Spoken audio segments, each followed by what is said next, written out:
ॐ कौसल्या सुप्रजा रामपूर्वा सन्ध्या प्रवर्तते उत्तिष्ठ नरशार्दूल कर्तव्यं दैवमान्धिकम् कौसल्या सुप्रजा रामपूर्वा सन्ध्या प्रवर्तते उत्तिष्ठ नरशार्दूल कर्तव्यं दैवमान्धिकम् उत्तिष्ठोत्तिष्ठ गोविन्द उत्तिष्ठ गरुडध्वज उत्तिष्ठ कमलाकान्ता त्रैलोक्यं मङ्गलं कुरु उत्तिष्ठोत्तिष्ठ गोविन्द उत्तिष्ठ गरुडध्वज उत्तिष्ठ कमलाकान्ता त्रैलोक्यं मङ्गलं कुरु मातः समस्त जगतां मधुकैटभारे वक्षो विहारिणि मनोहर दिव्यमूर्ते श्रीस्वामिनि श्रुत जनप्रियदानशीले श्रीवेङ्कटेश दयिते तव सुप्रभातम् मातः समस्त जगतां मधुकैटभारे वक्षो विहारिणि मनोहर दिव्यमूर्ते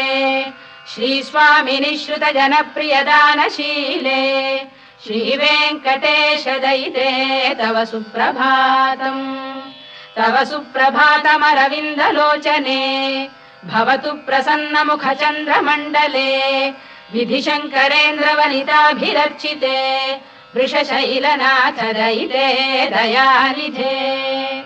अत्र्यादिसप्तऋषयः समुपास्य सन्ध्याम् आकाशसिन्धुकमलानि मनोहराणि आदाय पादयुगमर्चयितुम् प्रपन्नाः शेषाद्रिशेखर विभो तव सुप्रभातम्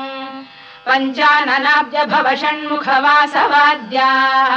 त्रैविक्रमादिचरितम् विबुधास्तुवन्ति भाषापतिः पठति वासरशुद्धिमारात् शेषाद्रिशेखर विभो तव सुप्रभातम् ईषत्प्रफुल्ल सरसीरुहनारिकेलपूगद्रुमादिसुमनोहर पालिकानाम् आवाति मन्दमनिलः सह दिव्यगन्धैः शेषाद्रिशेखर विभो तव सुप्रभातम्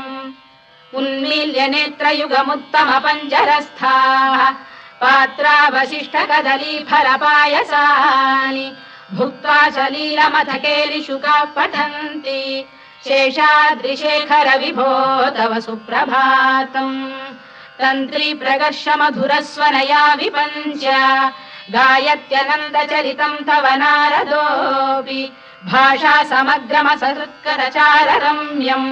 शेषाद्रिशेखर विभो तव सुप्रभातम् भृङ्गावळी च मकरन्दरसानुविद्ध झङ्कारगीतनिनदैः सह सेवनाय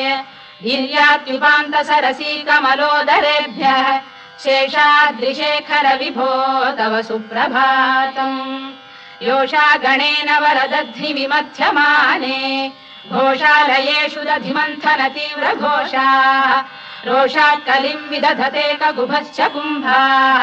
शेषाद्रिशेखर विभो तव सुप्रभातम्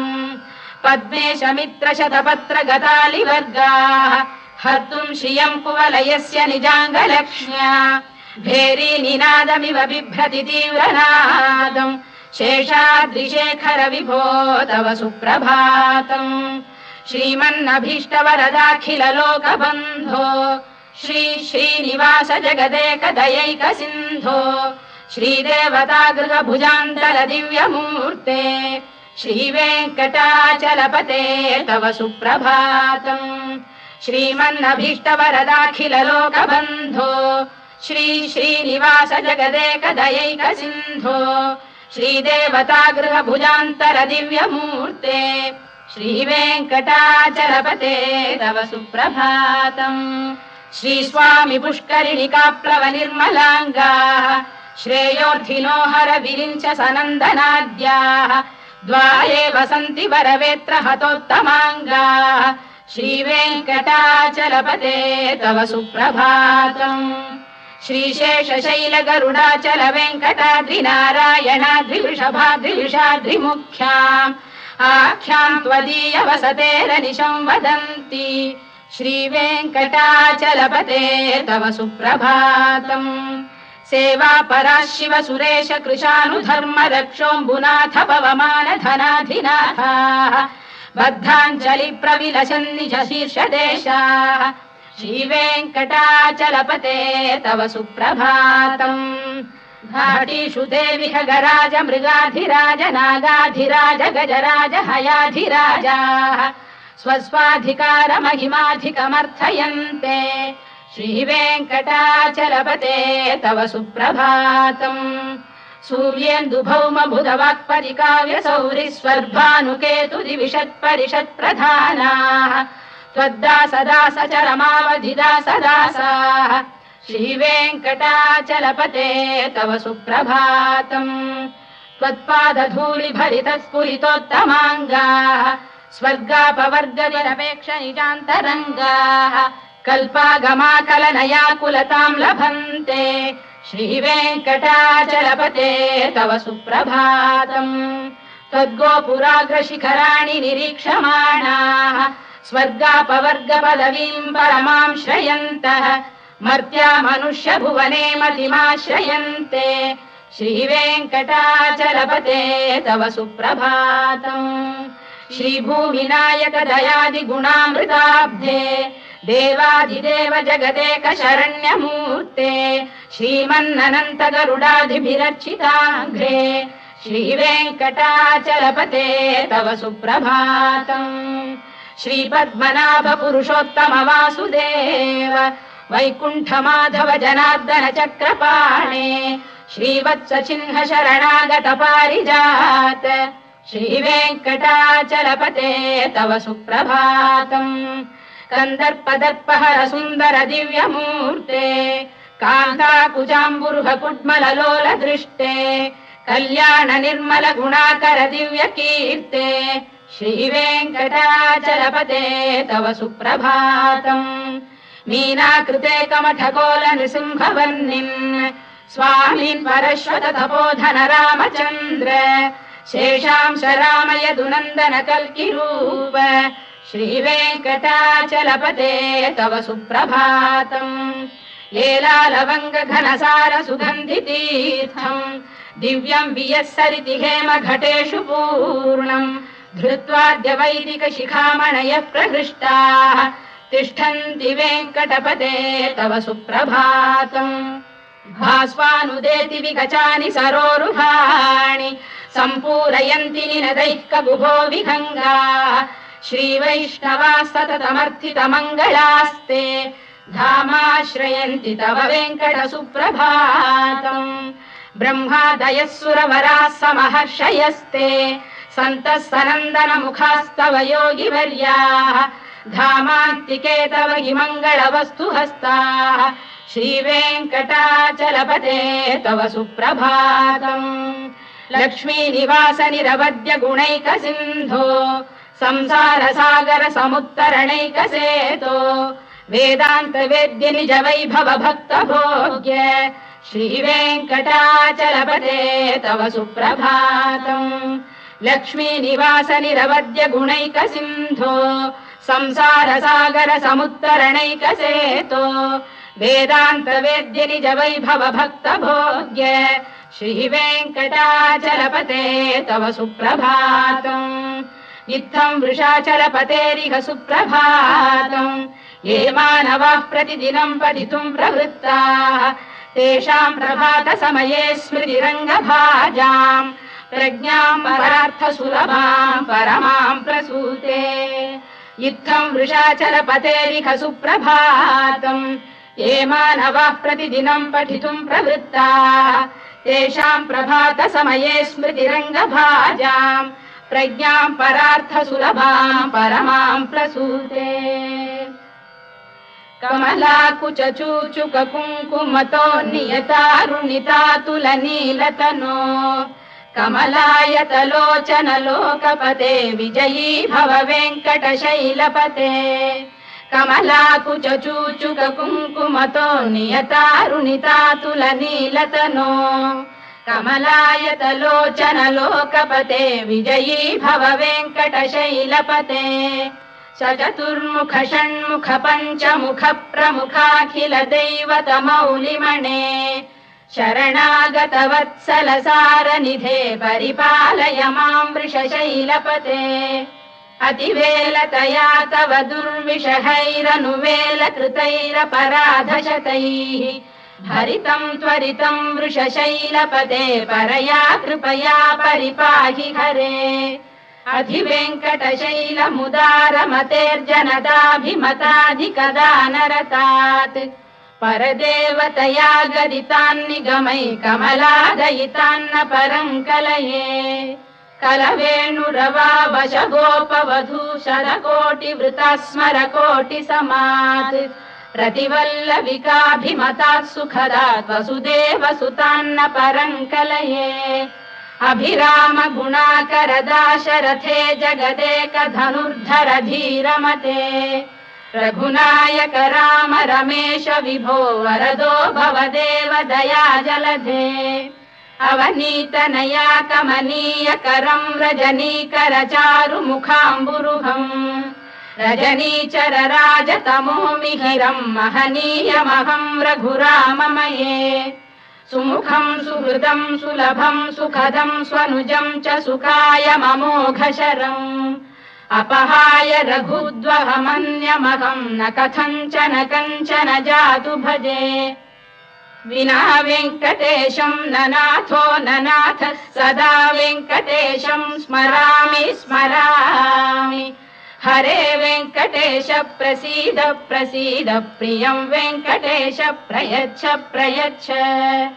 विना वेङ्कटेशं ननाथो ननाथः सदा वेङ्कटेशं स्मरामि स्मरामि हरे वेङ्कटेश प्रसीद प्रसीद प्रियं वेङ्कटेश प्रयच्छ प्रयच्छ अहं दूरतस्ते पदाम्भोजयुग्म प्रणामेच्छयागत्य सेवां करोमि सकृत्सेवया नित्यसेवा फलं त्वं प्रयच्छ प्रयच्छ प्रभो वेङ्कटेश अज्ञानिना मया दोषानशेषान् विहितान् हरे क्षमस्वत्वं शेषशैलशिखामणे अज्ञानिना मया दोषानशेषान् विहितान् हरे क्षमस्वत्वं शेषशैलशिखामणे ईशानां जगतोऽस्य वेङ्कटपतेर्विष्णोः परां प्रेयसीं तद्वक्षस्थलनित्यवासरसिकां तत्क्षान्तिसंवर्धिनीं पद्मालङ्कृतपाणिपल्लवयुगां पद्मासनस्थां श्रियम् वात्सल्यादिगुणोज्ज्वलां भगवतीं वन्दे जगन्मातरम् ईशानां जगतोऽस्य वेङ्कटपतेर्विष्णोः परां प्रेयसीं तद्वक्षस्थलनित्यवासरसिकां तत्क्षान्तिसंवर्धिनीं पद्मालङ्कृतपाणिपल्लवयुगां पद्मासनस्थां श्रियम् वात्सल्यादिगुणोज्ज्वलां भगवतीं वन्दे जगन्मातरम् श्रीमन्कृपाजलनिधे कृत सर्वलोक सर्वज्ञ शक्तनतवत्सल सर्वशेषिन्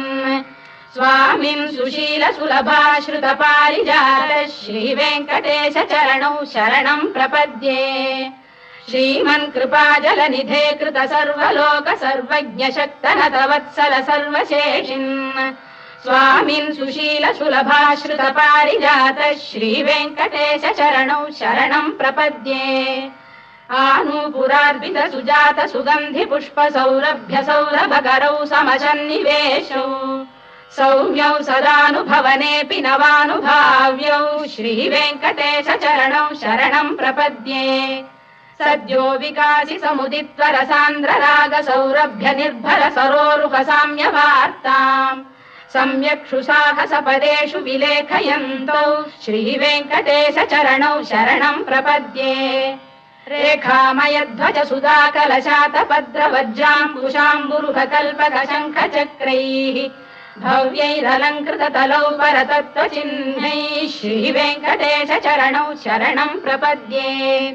ताम्रोदरद्युतिपराजित पद्मरागौ बाह्यैर्महोभिरभिभूत महेन्द्रनीलौ उद्यन्नखांशुभिरुदस्त शशाङ्कभासौ श्रीवेङ्कटेश चरणौ शरणं प्रपद्ये सप्रेम भीति कमलाकर पल्लवाभ्याम् संवाहनेऽपि सपदिक्लममादधानौ कान्थाववाङ्मनस गोचरसौ कुमार्यौ श्रीवेङ्कटेश चरणौ शरणं प्रपद्ये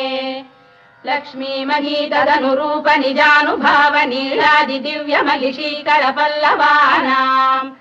आरुण्य संक्रमणतः किल सान्द्ररागौ श्रीवेङ्कटेश चरणौ शरणं प्रपद्ये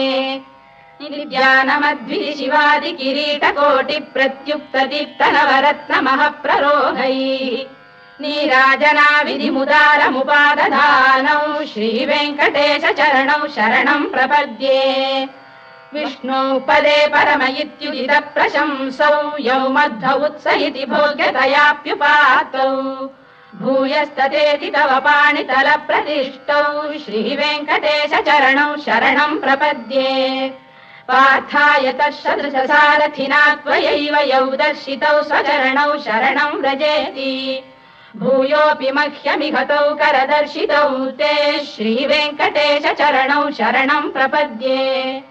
मन्मूर्धिकालियपणे विकटाटवीषु श्रीवेङ्कटाद्रिशिखरे शिरसि श्रुतीनाम् चित्तेऽप्यनन्य मनसां सममाहितौ ते श्रीवेङ्कटेश चरणौ शरणं प्रपद्ये अम्लानघृष्यदवनीतलकीर्ण पुष्पौ श्रीवेङ्कटाद्रिशिखराभरणायमानौ आनन्दिताखिल मनोनयनौ तवैतौ श्रीवेङ्कटेश चरणौ शरणं प्रपद्ये प्रायः प्रपन्न जनता प्रथमावगाह्यौ मातुस्तनाविव शिशोरमृतायमानौ प्राप्तौ परस्पर तुलामतुलान्तरौ ते श्रीवेङ्कटेश चरणौ शरणं प्रपद्ये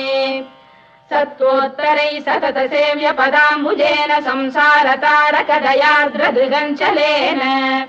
सौम्योपयन्तृमुनिना मम दर्शितौ ते श्रीवेङ्कटेश चरणौ शरणं प्रपद्ये सत्त्वोत्तरै सतत सेव्य पदाम्बुजेन संसारतारक दयार्द्रदृगञ्चलेन सौम्योपयन्तृमुनिना मम दर्शितौ ते श्रीवेङ्कटेश चरणौ शरणं प्रपद्ये श्रीशश्रिया घटिकया त्वदुपाय भावे प्राप्ये त्वयि स्वयमुपेय दया स्फुरन्त्या नित्याश्रिताय निरवद्य गुणाय तुभ्यम् श्यां किङ्करो वृषगिरीश न जातु मह्यम् श्रीशश्रिया घटिकया त्वदुपाय भावे प्राप्ये त्वयि स्वयमुपेय दया स्फुरन्त्या नित्याश्रिताय निरवद्य गुणाय तुभ्यम् श्यां किङ्करो वृषगिरीश न जातु मह्यम् श्रियकान्ताय कल्याणनिधये निधयेऽर्थिनाम् श्रीवेङ्कटनिवासाय श्रीनिवासाय मङ्गलम् श्रियकान्ताय कल्याणनिधये निधयेऽर्थिनाम् श्रीवेङ्कटनिवासाय श्रीनिवासाय मङ्गलम् लक्ष्मी सविभ्रमालोक सुभ्रू विभ्रम चक्षुषे चक्षुषे सर्वलोकानां वेङ्कटेशाय मङ्गलम् श्रीवेङ्कटाद्रिशृङ्गाग्रमङ्गलाभरणाङ्गये मङ्गलानां निवासाय श्रीनिवासाय मङ्गलम् सर्वावयव सौन्दर्य सम्पदा सर्वचेतसां सदा सम्मोहनायास्तु वेङ्कटेशाय मङ्गलम् नित्याय निरवध्याय सत्यानन्दचिदात्मने सर्वान्तरात्मने श्रीमद्वेङ्कटेशाय मङ्गलम् स्वतः सर्वविदे सर्वशक्तये सर्वशेषिणे सुलभाय सुशीलाय वेङ्कटेशाय मङ्गलम् परस्मै ब्रह्मणे पूर्णकामाय परमात्मने प्रयुञ्जे परतत्त्वाय वेङ्कटेशाय मङ्गलम् आकालतत्त्वमशान्तमात्मनामनुपश्यताम् अतृप्त्यमृतरूपाय वेङ्कटेशाय मङ्गलम् प्रायस्वचरणौ पुंसां शरण्यत्वेन पाणिना कृपया दिशते श्रीमद्वेङ्कटेशाय मङ्गलम् दयामृततरङ्गिण्यास्तरङ्गैरिव शीतलैः अभाङ्गैः सिञ्चते विश्वं वेङ्कटेशाय मङ्गलम् श्रद्भूषाम्बरहेतीनां सुषमावकमूर्तये सर्वार्तिशमनायास्तु वेङ्कटेशाय मङ्गलम् श्रीवैकुण्ठविरक्ताय स्वामी पुष्करिणीतटे रमया रममाणाय वेङ्कटेशाय मङ्गलम् श्रीवैकुण्ठविरक्ताय स्वामी पुष्करिणीतटे रमया रममाणाय वेङ्कटेशाय मङ्गलम्